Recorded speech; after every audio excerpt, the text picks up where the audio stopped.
चलिए तो आज हम पढ़ने वाले हैं क्लास 12 की चैप्टर फर्स्ट के न्यूमेरिकल, जिसमें आज हम लेक्चर 3 पढ़ेंगे।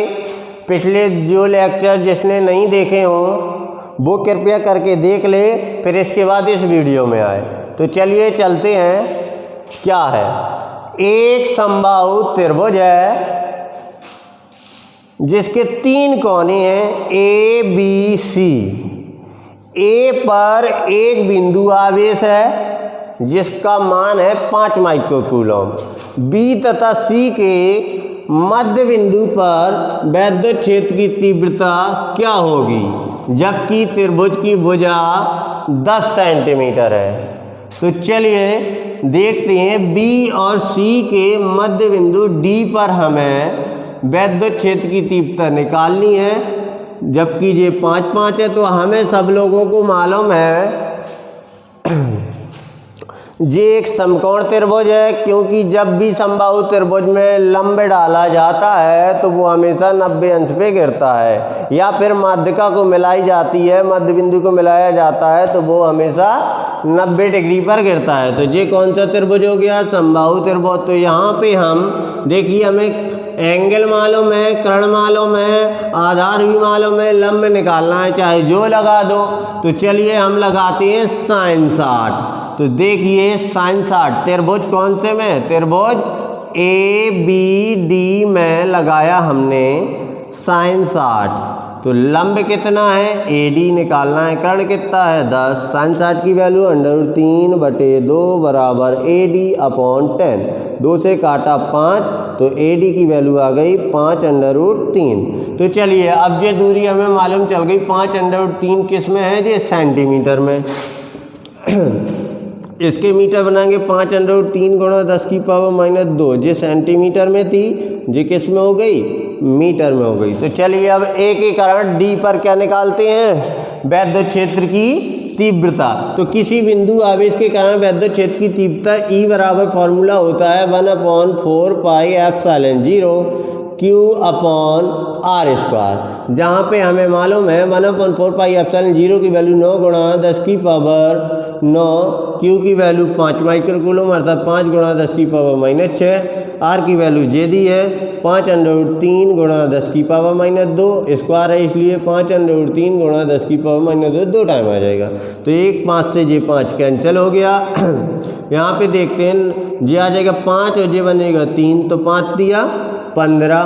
तो जे आ गया 9 गुणा 10 की पावर कितना बचा? 3/15 गुणा 10 की पावर -4। ये दोनों ऊपर जाएंगी, कितना हो जाएगा? ई बराबर 9/15 गुणा 10 की पावर 7। तो चलिए काटते हैं, भाग न जाए कि 0, 15 चक्के 90, 10 की पावर 7। तो ई बराबर हमारे पास आ गया 6 गुणा 10 की पावर 6। विद्युत क्षेत्र की तीव्रता की वैल्यू क्या होती है? जैसे हम मात्रक बोलते हैं, न्यूटन प्रति कूलम।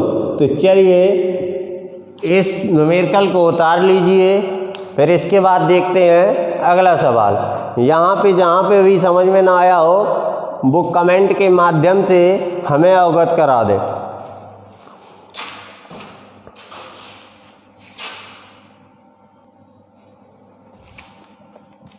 चलिए देखते हैं अगला सवाल। एक वर्ग के 4 कोने हैं ए बी सी डी। प्रत्येक पर Q कूलम का आवेश रखा हुआ है। यदि वर्ग की जो भुजा है वो ए हो, मात्रक नहीं दिया है, ओनली ए कहा है, तो ए हो, तब बिंदु डी पर लगने वाले बल की गणना कीजिए। तो चलिए देखते हैं।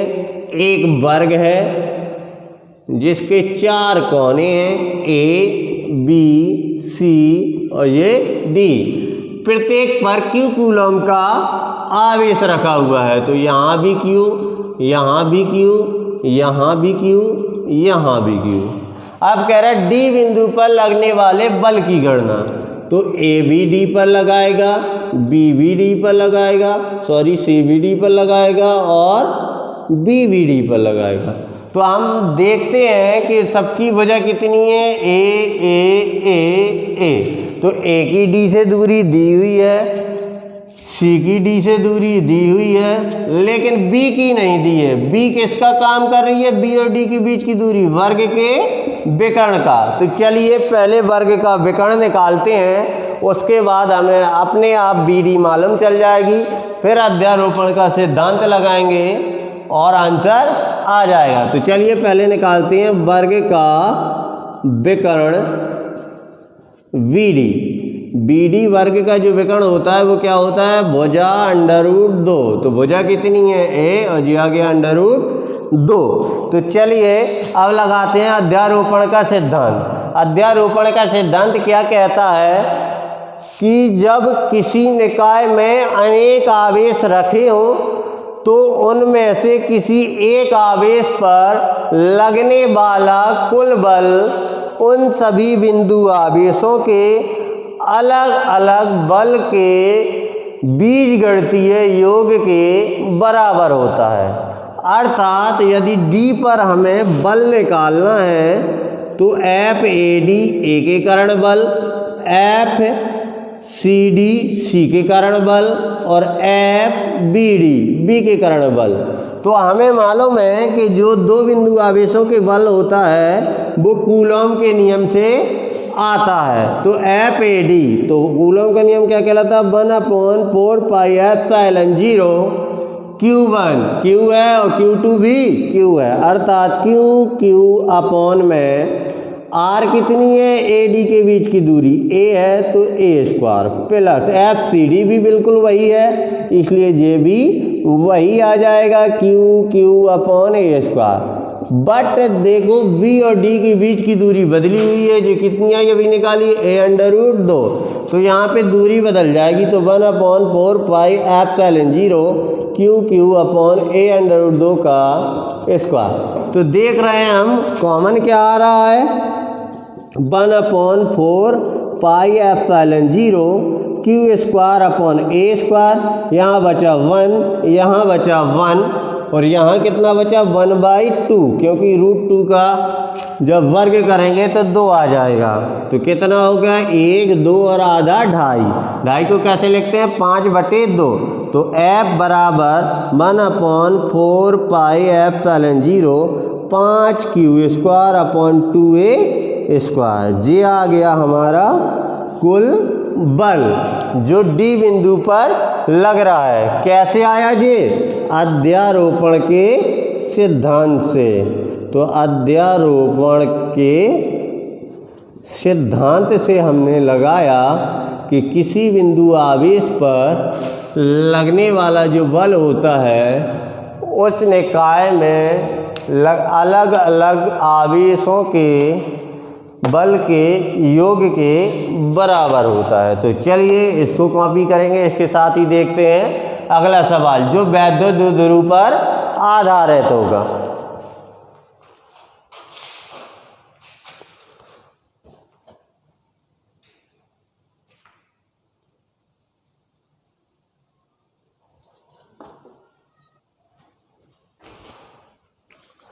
चलिए देखते हैं अगला सवाल। 2 माइक्रोकूलॉम के 2 बराबर तथा विपरीत आवेशों के बीच की दूरी 3 सेंटीमीटर है। अर्थात ये क्या बन गया? वैद्युत द्विध्रुव। क्योंकि वैद्युत द्विध्रुव क्या होता है? 2 बराबर हों और विपरीत प्रकृति के आवेश हों और अल्प दूरी पर रख दिए जाते हैं तो ऐसा निकाय क्या बन जाता है? वैद्युत द्विध्रुव बन जाता है। तो ये वैद्युत द्विध्रुव का काम करेगा, क्योंकि 2 माइक्रोकूलॉम के 2 बराबर और विपरीत प्रकार के आवेश हैं जो 3 सेंटीमीटर। 3 सेंटीमीटर का मतलब बहुत ही अल्प ही दूरी समझ लो, 3 सेंटीमीटर।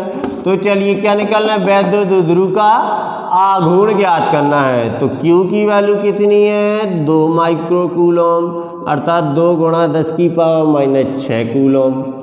और अल्प दूरी क्या कहलाती है? 12 कितनी है? 3 सेंटीमीटर, अर्थात 3 × 10⁻2 मीटर। क्या निकालना है? वैद्युत द्विध्रुव का आघूर्ण P। तो हमने पढ़ा है वैद्युत द्विध्रुव का आघूर्ण P बराबर Q × 12। ये पूरी की पूरी 12 होती, L नहीं होती, ये बात याद रखना। Q की वैल्यू 2 × 10⁻⁻6 जबकि 12 की वैल्यू 3 गुणा 10 की पावर -2 गुणा करेंगे तो अंकों का घातों को गुणा है तो आपस में जोड़ देते हैं, तो 3 दूनी 6 और दोनों माइनस के हैं इसलिए जुड़ जाएंगी तो 8। तो वैद्युत द्विध्रुव का हमने मात्रक क्या बताया था, देखो ये कूलम और ये मीटर, तो क्या आ जाएगा कूलम मीटर। ये तो बिल्कुल सिंपल सा सवाल था, इसको भी कॉपी कर लेंगे। इसके साथ ही अगला सवाल देखते हैं।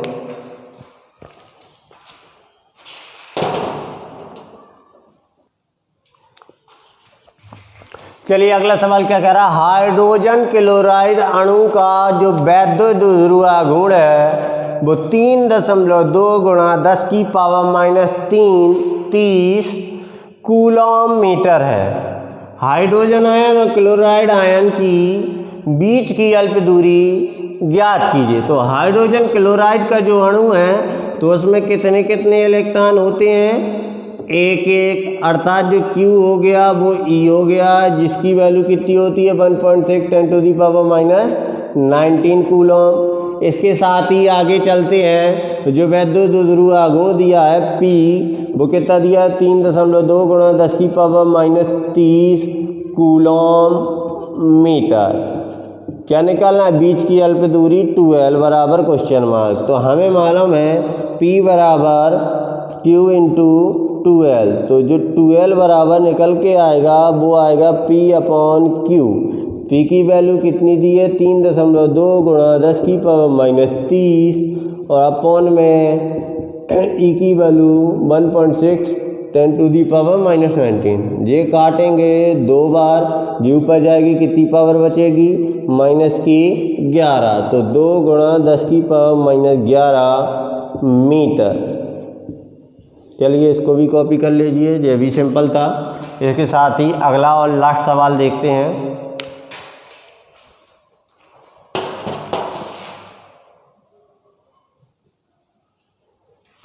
देखिए अगला सवाल कह रहा है 2 न्यूटन प्रति कूलम के वैद्युत क्षेत्र से 30 अंश के कोण पर 1 कूलम मीटर का वैद्युत द्विध्रुव गुण रखा है।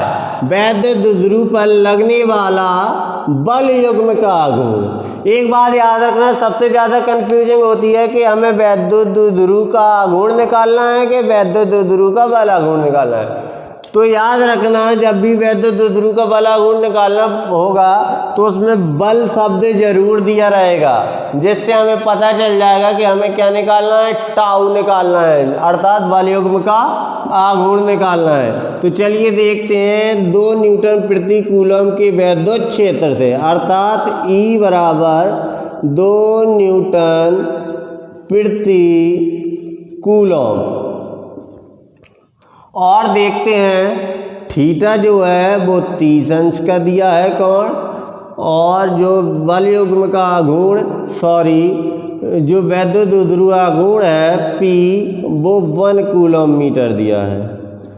अर्थात हमें निकालना क्या है, टाउ बराबर क्वेश्चन मार्क। तो अपन लोगों ने पढ़ा होगा बल युग्म का गुण टाउ बराबर PE साइन थीटा।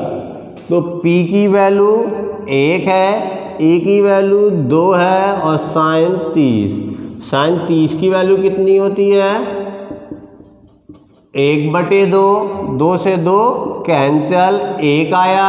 बल युग्म के गुण का मात्रक क्या होता है, न्यूटन मीटर, अर्थात बल युग्म का गुण कितना आ गया, 1 न्यूटन मीटर।